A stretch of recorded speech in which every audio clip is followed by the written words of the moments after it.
Hello, welcome to Awakening with Soulspirational. I'm Tish. Today's video is on the throat chakra, speaking your truth. For those of you that aren't familiar, chakras are there are 7 main energy centers in the subtle energy body. There's a lot of information within each one of those, but today I'm going to specifically talk about the throat chakra. The throat chakra is your communication center. Makes sense, right? Because the way that we speak, or we could express ourselves through song, writing poetry, etc. But it is also our truth center. So speaking our truth. If somebody is lying about something, oftentimes they stumble over their own words. The vibration of their words could change. Or maybe we're even speaking the truth, but we don't feel empowered to speak those words in that moment. That could also change the vibration. So there's a couple of things that a few things actually, but that we can look for within the throat chakra, the truth center. When we speak our truth, it is empowering. When we tap into the truth about who we are, when somebody says something to us, so many of us will get busy shoving our words down because maybe we're afraid of confrontation. We don't want to lose a friend. We don't want to be judged, whatever it may be. And so we just suppress what our truth is or what we want to say. Some of us may have been raised in homes in which being heard wasn't the best thing to do. So again, we may have been more conditioned to just kind of shove things in. The problem is when we shove, if we aren't finding a way to release that, we have this built up energy throughout our lifetime. And once we recognize that, then we can start offloading that stuff. We can learn to start expressing our truth in the moment when it's appropriate, because I recognize there are times where it just is better not to say something in the moment. If we are really upset about something, we may be reacting rather than responding, and therefore the things we say we may regret later. Sometimes it is a matter that maybe it's an inappropriate situation. Maybe you're at a work function and somebody says or does something and you really want to push back and correct what the person just said about you, for example, but it may not be the right venue. Then that also gives you time to process the situation, step into your power, which we're going to talk about, and bring the energy up through the heart center, which we're going to talk about, and then to respond to that person rather than maybe what it would have been a reaction in the moment. It makes me think sometimes about the rule when something happens to just count to 10, take some deep breaths. That gives yourself, your mind, your energy time to just kind of process for a moment, and it gives us an opportunity also to respond rather than to react to the moment. All right, so speaking our truth. When we aren't, again, there are times where we may feel disempowered. Maybe you're at work and you're working in a group, or maybe you're working with another person, you have this great idea. The other person goes to the boss and says, "Oh, I had this great idea." And you want to go in there and say, "No, that was my idea." But again, you may be afraid of the confrontation. You don't want to look petty about it, but that was your idea that somebody else just took credit for. So it's okay to speak up for yourself. And again, I recognize there are situations, maybe you're in an unhealthy relationship where it's better not to speak up. You have to decide that for yourself. This is just a template. I'm offering as a spiritualist this information. Do always what is best and right and in your highest and greatest good. But if we're using this example of, your coworker stole your idea and now they're getting credit for it, instead of just running in and, it's your truth if you're speaking it, we can work on just taking a few moments to find our power, to ground ourselves, so we're speaking with the wholeness of who we are instead of this chaotic, upset energy and reacting. And again, I'll kind of walk through some of that. So the throat chakra is governed by the color blue, so I wore some blue just to kind of represent. It also governs the ears. So things that we are hearing externally that we are bringing in. And I have a video online too about how, we hear something, somebody says something about us, you're not worthy, you're not good enough, you shouldn't do that, who do you think you are, whatever it may be. So they are, through their own filter, typically it's a projection. If somebody doesn't feel as though they're good enough to do something, they may say, who do you think you are that you think you're good enough to do something? Because you're alive and you're a human being. You're good enough to do whatever it is that you choose that you want to do. But from the person who doesn't feel as though they're good enough to be doing something, again, it's more about their projection and it speaks more about them than it does about you. And that's something for us to remember as well. If I catch myself projecting, or let me rephrase that. I try to catch myself when I am projecting, to rein that back in, to realize that, I'm not going to put this onto somebody else. If somebody wants to do this or that, God bless them. That's their journey. Sometimes when we feel, if we have been disempowered in life, then we see somebody who's walking within their power. We see their confidence.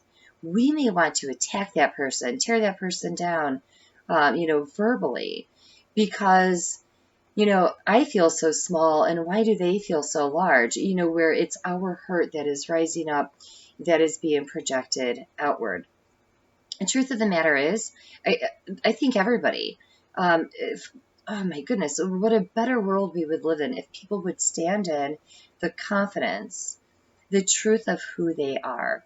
And when we look at the truth of who we are, both the good, the bad, the ugly, then we can start working on changing what our truth is. I mean, we can't go back and change what we've already done, but we can change what our truth is going forward. When we can look at the ugly, and it's called ugly for a reason, right? And we're going into the dark recesses of the soul, and it's like, these are some ugly aspects of myself. Then, and what comes to mind is what we resist persists. So if we just face the ugliness, then we can, try and atone for the mistakes that we've made, or maybe even the intentional hurt that we have caused others. Because to me, the intentional hurt of others is the ugliness. At least I'm going to say that for myself. It's up to you to decide for yourself. And then it's like, okay, all right, you know what? This was unfair. I can redirect. I can look at it as a healing opportunity, as a growth opportunity. What is it about me that I just projected onto somebody else? And then that opens up room for me to heal that particular aspect. Now, somebody can do something wrong, and we can observe that, and we can acknowledge that, and have an opinion. Doesn't make somebody bad or wrong. It's just simply my opinion. I can recognize ill behavior and see it as such. That doesn't mean that I'm projecting. But when I am doing so with venom, right, that's typically a sign for me that this is a projection. And there's something within me. And the truth of the matter is, and here's the thing, so I don't want to go down a whole road of ego, but oftentimes that's this blockage of ego even that is rising up, because when we are able to process through that stuff and we get to the truth of who we are, we can tap into the same confidence that we're envious of that person having confidence. We want to be full of oneself in a positive way, because if I feel as though I'm not worthy, even though, again, once I get through all the yuck and process and heal, to see I've always been good enough. Um, you know, again, it's that surface stuff, it's that hurt that we are projecting. All of us are worthy. We walk this earth, and if you believe in God or a higher power, we're all connected. And geez, again, if we could just all, instead of calling people arrogant, now sometimes it is an arrogance, and it's a whole other subject too, kind of. But somebody may just be confident. So if we catch ourselves wanting to, maybe put somebody down because we see that they're confident, oh, is this because this is what I'm lacking that I wish that I had more of? And then we can work on building our own confidences. And again, how we can get there is finding our truth, who we are. And we can listen to other people. And in fact, a really good exercise, again, only do it if it feels right for you. So a couple decades ago, I took out a piece of paper. I did 2-column pros and cons. And if you want, you can leave the cons off for now and just focus on the pros, the positives, the qualities, the aspects. What is it about you that is beautiful? What are your positive qualities? Is it your selflessness? Is it your generosity, your compassion, your fierce loyalty? Is it being the voice for the voiceless? What are your qualities? If you were to think back to when you were in grade school, middle school, high school, and you think about the positive things, maybe look at your old report cards. What were teachers saying about you? And then look through today. Do you see where those qualities are still here today? Or have they been covered up? Time to blow the dust off, so to speak, and tap back into that. But for a lot of us, we can see this thread, some may call it the silver thread, of who you truly are. You've always been compassionate, kind, caring, decent, a good person, an advocate, whatever it is. And it's like this yuck of life just kind of builds up around that thread, and we may forget who we are. By going through healing processes, we can rediscover, because sometimes it is a matter of building the qualities within oneself. But I would suggest that there are also a lot of times where it's just a rediscovering of self, that so much has been heaped upon us, and we've spent so many years just reacting to the world around us that we just forgot who we are at the core. So once again, we can go in and we can find that incredibly beautiful place within us. So we can ask friends, what is it that you appreciate about me? Why are you my friend? Because if they're truly your friend, these are people that you should, hopefully you're able to have an open conversation with them. Now, it doesn't mean that we take on their words. We know whether or not they're true, but here's the thing. So a friend may say, well, you're really funny. And you may be thinking, I'm not funny. So your initial thoughts may be that what they're saying isn't true, but you've just heard it. So it allows you an opportunity to process it, to find out if that is your truth or not. We never want to take on somebody's words as being our own truth without putting them through our own truth center, our own filter of truth. But once again, I think my point here is that sometimes the ego may be blocking what our truth is. So it may be a process pushing through the ego to get into where the truth resides. To say, you know what, I am pretty darn funny, and just putting that on your list. Because again, when other people say things and we're bringing them in, they are speaking to us through their filter of life, through their experiences, their good, bad, and ugly. just like we do when we are speaking to others. It's through our experience of the good, bad, and the ugly. How much we've processed or learned or evolved or not. So we want to be careful, even the positive words that are coming through. Think about them. Give yourself, if you're quick to reject it, ask, is this ego rejecting this, or am I truly just not of this quality? And it isn't always easy to be honest with oneself. We are part of this culture where humility is a big thing, right? Being humble. But I think we've been so caught up in that we're not even able to recognize the truth of who we are for fear or judgment or whatever it may be, that we are being pointed at that, well, aren't they just full of themselves, or that person is really arrogant. There really is a difference between confidence and arrogance. Okay.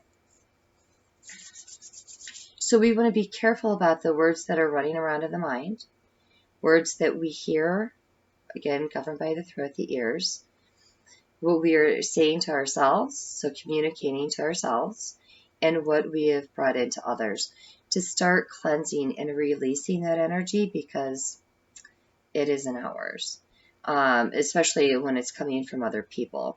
We can cleanse that. We can get that out of our system. When we think about the throat, so I couple this with the solar plexus. The chakras, again, there are different elements, but they still work together. When we stand within the warrior self of the solar plexus, around the diaphragm area, what I suggest when I'm working with others, I'm going to be doing a video soon online as well called The Warrior Self, where I'll show people how to tap into it. It's that place of your personal will, your power. And when we can couple that with the throat to open it up so we can speak our truth, we can respond rather than to react. It's a beautiful place to be.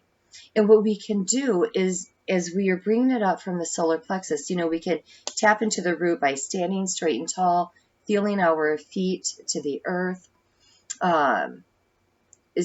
which also helps to discharge energy. Anodea Judith is a little side note here.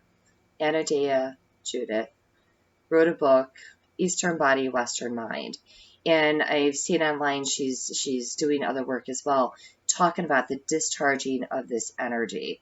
And I think it's wonderful. If you're interested, something to look at. So anyway, it helps us to discharge the energy when we're stomping our feet as well. Sometimes I'll tap my legs or my arms just to kind of get myself back in my body if I've been up here. If, maybe somebody just said something about me and it hurt, my energy may be up here. So just to remember who I am, where I am, what I'm about, so those words can't affect me. Usually it's people that we're closest to that tend to have the power to hurt us more. And when somebody does something, we may feel, when they say or do something derogatory, we may feel disempowered by their words or their actions.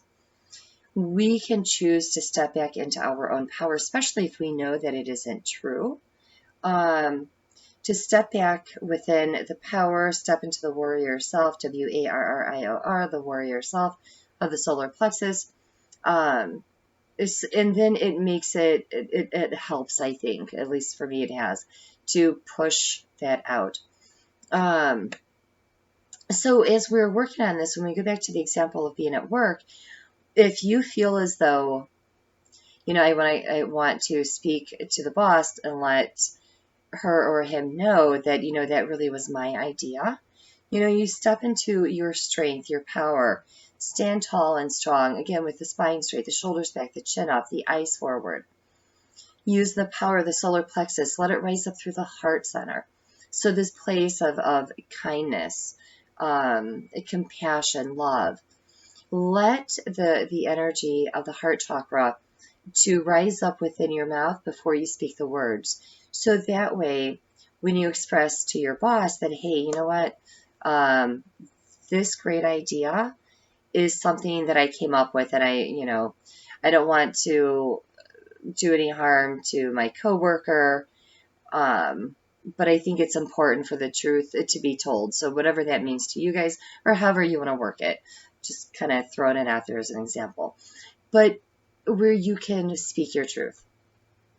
Now, sometimes what we can do, let's say that the person is, when somebody has said something at name however old you were in life, and you're holding on to these words, we begin to shove. By releasing them, we can start opening up that energy. So one of the things that you can do is you can imagine that person sitting across from you. And so whether the person has passed or whether the person is still alive, if you get to a point where you feel as though you can have this conversation with that person that is still alive, then by all means, when or if you are ready to do so. In the meantime, if you imagine the person sitting across from you, so go into a quiet space so you don't feel hindered if other people are home. So even if that means, drive to the park and sit there and talk to yourself, whatever it means for you.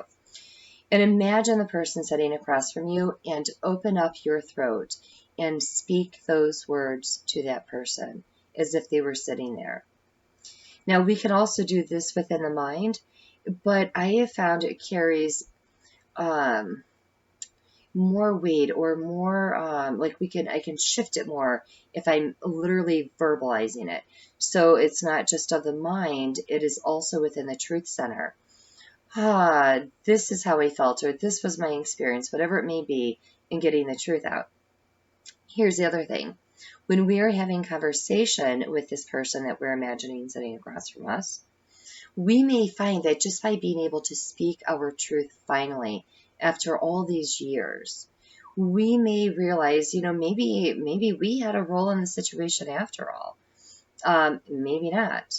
Maybe it was just, this was somebody you may recognize, wow, all these years later, I recognize that the person wasn't in a healthy place back then. Or I've since learned about this person. It may be even a parent that, wow, I've learned more about their upbringing, and I can see where their hurt caused them to lash out and hurt me. And you may find that as you are speaking your truth to the person you imagine across from you, that you are able to get this energy out and even offer them forgiveness, or not. Obviously, you'll know in the moment. Maybe some people you're ready to, some people you aren't. But just by speaking your truth to them, to finally get those words out, you may feel that shift, a lightness within the body, the mind, the soul, and then just lovingly releasing them. And in other words, I'm saying that so you're not seeing them consistently sitting across from you. Just when you're done, just say, lovingly release you. And so you have made progress. You can also write a letter. We've all heard about, write a letter, then take it out and burn it. You can also write the letter, then speak it to this person that you imagine sitting across from you, and then go outside where it's safe to burn the letter. So that way you're still processing, you're still using your voice, your truth center, to express your truth.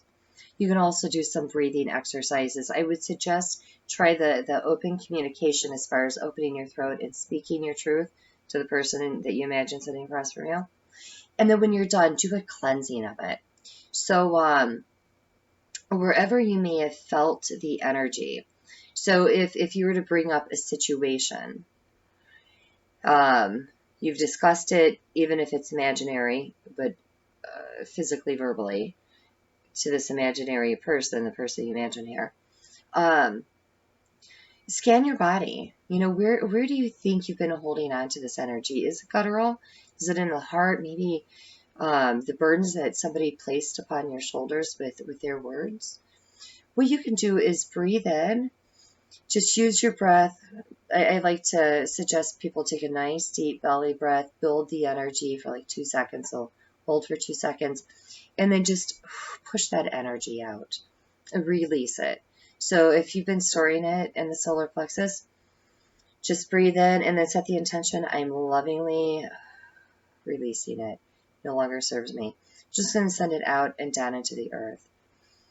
You will notice I will not ask for you to send it back to the person who gave it to you, because again, more than likely they were in a place of hurt when they said or did whatever they did that caused you pain. So they probably don't need more of it, right? So we just lovingly send it into the earth to be transmuted. Just get it out, send it down and out. So breathe in, release. You can also bring it all the way up and imagine whatever words that, the energy of the words that were caught in your throat, so to speak, going to pull up that energy, send it out. When we are shoving, when we are choosing not to use our truth center, kind of see it like a volcano, and the throat and the mouth are the top of the volcano. The hips would be at the base. So if we have spent a lifetime of shoving things down, we're eventually going to get to this point where so much energy has built up, we need to vent. And venting is good because we're vocalizing. We're getting it out of there. So it's good to communicate. And again, that could be you alone in your room or in your car, just getting it out so that you can speak to that person in a healthier tone later. When we are speaking negative words to others or to ourselves, it is affecting our energy, and specifically the throat. If it's unkind, the heart. If the words that we speak are unhealthy and harsh, can also be affecting the solar plexus, the root, all the rest of our chakras. So we can only be responsible for ourselves. So when we stop and we think about our truth center, when we stop and think about what are the words that I'm speaking to myself, what are the words I'm speaking to others, can I adjust that? Am I projecting? How can I evolve and grow past this? How can I speak more clearly or concisely? I know a couple of people where it's like, like I'm trying to, what's the word I'm looking for? I'm trying to interpret their words because they aren't speaking clearly. So it's just kind of like I'm not sure where they're coming from. And so the more clear and concise we speak helps. And for those of you that are open to the angelic realm, you can ask Archangel Gabriel to help you in your communication as well. So there's a lot of good things that we can open up to, that we can realize more about who we are when we tap into the throat chakra, to the power center, to who you truly are. So, all right, that is the end of today's episode. If you have any questions, please feel free to let me know. Thank you for watching. Until next time, thank you, be well, and namaste.